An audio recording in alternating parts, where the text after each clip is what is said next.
There is this almost knee-jerk reaction to label critics of the discriminatory policies of the Israeli government toward Palestinians and the violations of human rights as anti-Semitic. Just how successful have pro-Israel groups and defenders of the Israeli government been at weaponizing the definition of anti-Semitism and deploying it against critics of the Israeli government to silence them? Israel's aggressive defenders have deliberately, and I stress deliberately, conflated anti-Semitism, anti-Zionism with anti-Semitism. These are two completely different categories. Israel is a sovereign state, and anti-Zionism is criticism of the state of Israel, and more specifically of its conduct towards the Palestinians. The Jews are not a state. They live everywhere around the world, and anti-Semitism is hatred of Jews because they are Jews.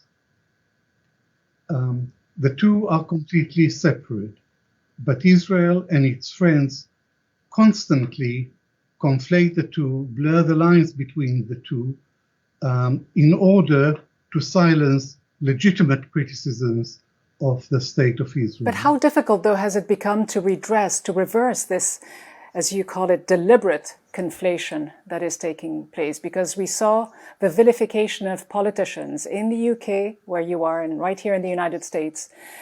Politicians who dared to speak out against the Israeli government's policies. In fact, European governments and parliaments have passed motions and resolutions condemning the BDS movement as well as being anti-Semitic.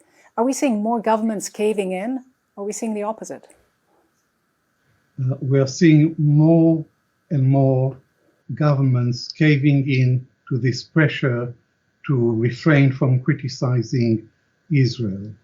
Israel constantly accuses any critic of anti-Semitism.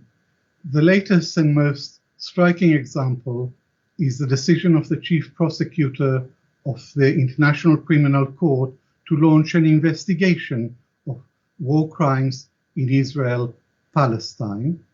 And Benjamin Netanyahu responded instantly by saying the ICC is anti-Semitic. It's nothing of the sort. It's doing its job to carry out an investigation of war crimes.